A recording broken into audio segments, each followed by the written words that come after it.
ভারতের লোকেরা কোনোদিন আমাদের মতো পরিষেবা দিতে পারবে না, আর দিলেও তাদের হোটেল রুম থেকে যে বাজে গন্ধ আসে সেটা তারা কিভাবে দূর করবে।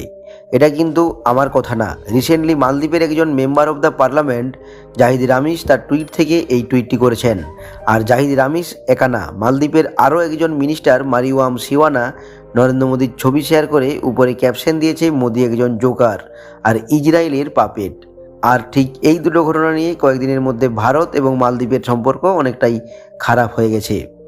ভাবলে অবাক হবেন, এই দুটি টুইটের কারণে মালদ্বীপের প্রায় 8,000 হোটেল বুকিং ক্যান্সেল করে দিয়েছে ভারতীয় ট্যুরিস্টরা, আর প্রায় 2,500 ফ্লাইটের টিকিটও ক্যান্সেল করা হয়েছে। এমনকি যে বলিউড অ্যাক্টররা একটা সময় মালদ্বীপকে প্রমোট করত, তারাও এখন মালদ্বীপকে বয়কট করছে। এবার আপনি ভাবতেই পারেন যে মালদ্বীপের ওই মিনিস্টার কেন ভারতের বিষয়ে এই ধরনের অভদ্র কথা বলল, আর তার প্রেক্ষিতে ভারতীয়রা যে মালদ্বীপের ট্যুর ক্যান্সেল করছে তাতে মালদ্বীপেরই বা কী এমন এসে যায়। তো এখানেই আপনাদেরকে বলে দিই, প্রতি বছর প্রায় 2 লক্ষেরও বেশি ভারতীয় মালদ্বীপে যায়। মালদ্বীপের ট্যুরিজম মিনিস্ট্রি ওয়েবসাইটে এটা বলা আছে যে এখানে 2023 সালে প্রায় 2,09,198 জন ভারতীয় এসেছিল, আর এতেই ভারতীয় ট্যুরিস্ট মালদ্বীপ ভিজিটে 1 নম্বরে রয়েছে। এবার আপনি যদি মালদ্বীপের জিওগ্রাফিটা দেখেন, তাহলে এই দেশটা অনেকগুলি ছোট ছোট আইল্যান্ডে ভাগ করা, আর ট্যুরিজম থেকে এই দেশটার আয় হয় প্রায় 25%, যা এই দেশের সবচেয়ে বড় আয়ের রাস্তা। এবার এমন একটা দেশ যাদের প্রধান আয়ের রাস্তা হলো ট্যুরিজম, আর সেখানে সবথেকে বেশি ভিজিট করে যে দেশের ট্যুরিস্টরা, তারাই যদি মালদ্বীপকে বয়কট করতে শুরু করে, তাহলে মালদ্বীপের অর্থনীতির যে কী অবস্থা হবে সেটা নিশ্চয়ই আপনি আন্দাজ করতে পারছেন। আর ঠিক একইভাবে মালদ্বীপের যে কারেন্ট গভর্নমেন্ট রয়েছে তারাও এটা বুঝতে পেরেছে, আর এই লসটাকে মেকআপ দিতে মালদ্বীপ সরকার 3 জন মিনিস্টারকে সাসপেন্ড করেছে, যারা কিনা ভারত এবং নরেন্দ্র মোদীর বিরুদ্ধে আজে বাজে মন্তব্য করেছে। হ্যাঁ বন্ধুরা, মালদ্বীপের কাছে বিষয়টা এতটাই গুরুত্বপূর্ণ। আর এর থেকে আশ্চর্যের বিষয় কি জানেন?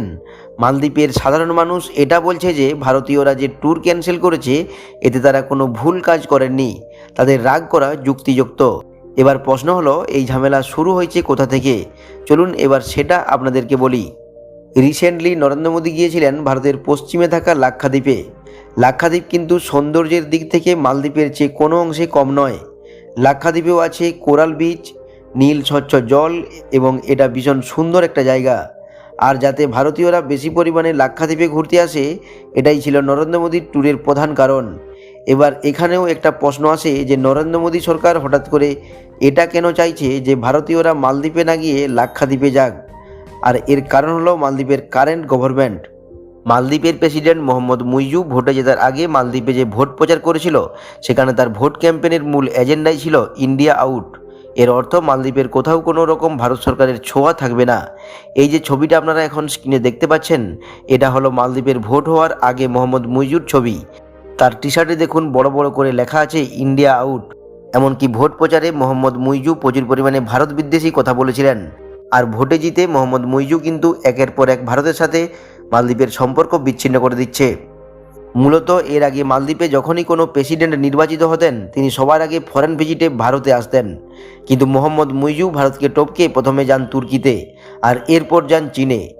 আর বলা হয় চীনের সাথে মুইজুর সরকারের বেশি ঘনিষ্ঠ সম্পর্ক রয়েছে। মোহাম্মদ মুইজু কিন্তু এখানেই থেমে থাকেনি।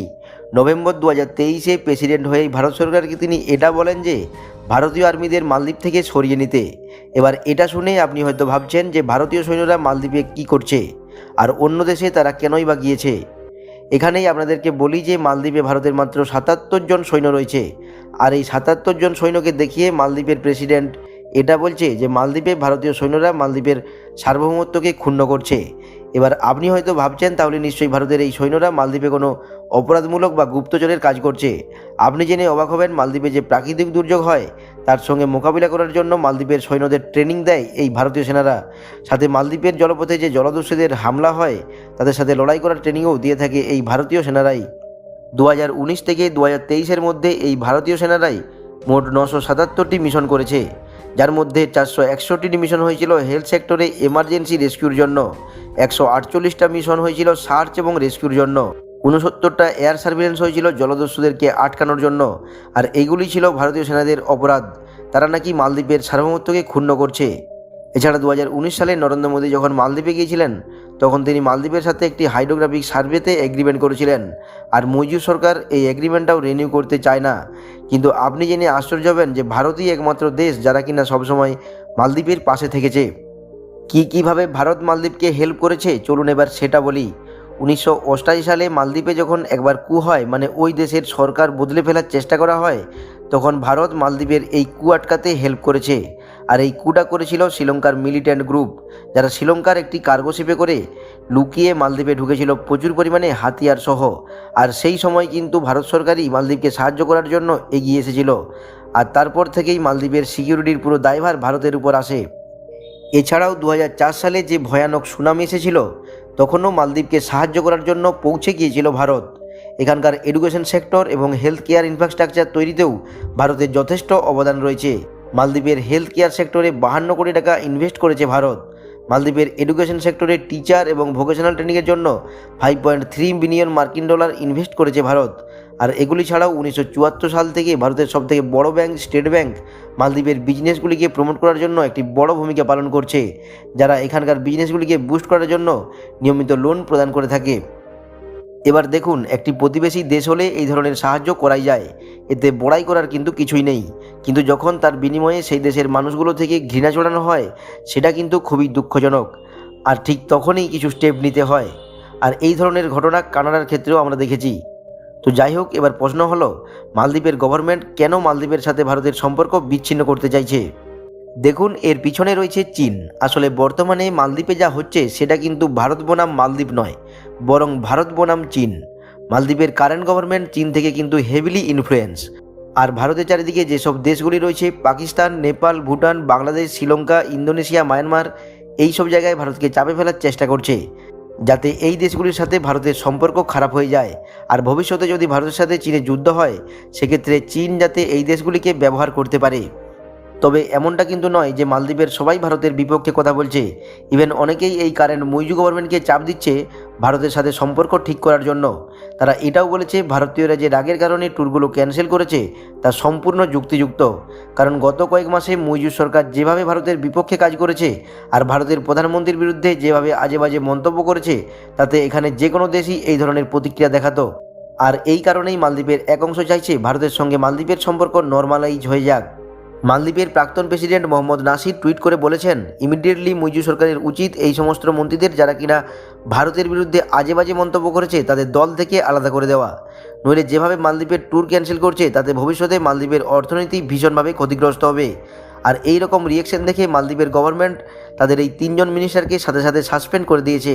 আর সাথে এটাও বলেছে যে এই কমেন্টগুলো মালদ্বীপের অফিসিয়াল কমেন্ট নয়। তবে ইন্টারনেটে এই মামলা কিন্তু ধীরে ধীরে আরও বড় আকার নিচ্ছে। এবার দেখুন, এই সব কিছুর মধ্যে মালদ্বীপ কিন্তু ইসরায়েলকে আবার টেনে এনেছে। কারণ এই যে মালদ্বীপের মিনিস্টার, যিনি কিনা মোদির ছবি শেয়ার করে উপরে ক্যাপশন দিয়েছেন যে মোদি হলো ইসরায়েলের পাপেট, এটা দেখে ইসরায়েল কিন্তু আবার লাক্ষাদ্বীপকে প্রমোট করতে শুরু করেছে। ইসরায়েলের সঙ্গে মালদ্বীপের সম্পর্ক খুব একটা ভালো না।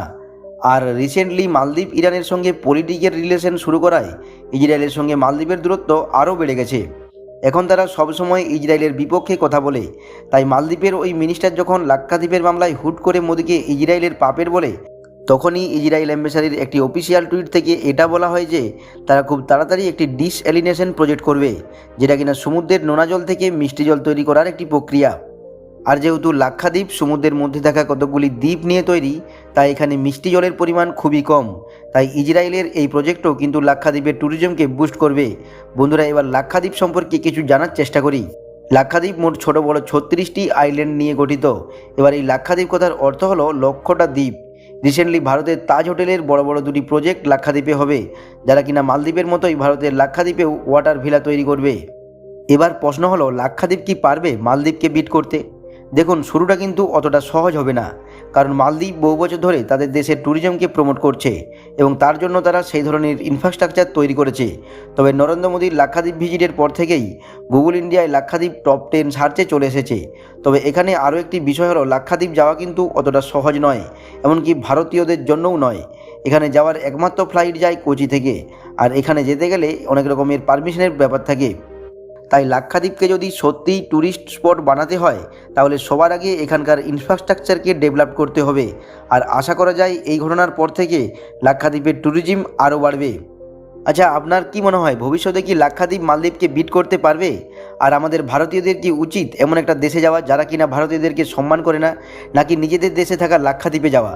আপনার মতামত কমেন্ট বক্সে অবশ্যই কমেন্ট করে জানাবেন। পুরো ভিডিওটিতে শেষ পর্যন্ত থাকার জন্য অসংখ্য ধন্যবাদ। ভিডিওটি যদি একান্তই ভালো লেগে থাকে তাহলে ভিডিওটিতে একটি লাইক করে চ্যানেলটি সাবস্ক্রাইব করবেন এবং পাশে থাকা নোটিফিকেশন বেল আইকনটি অন করে দেবেন।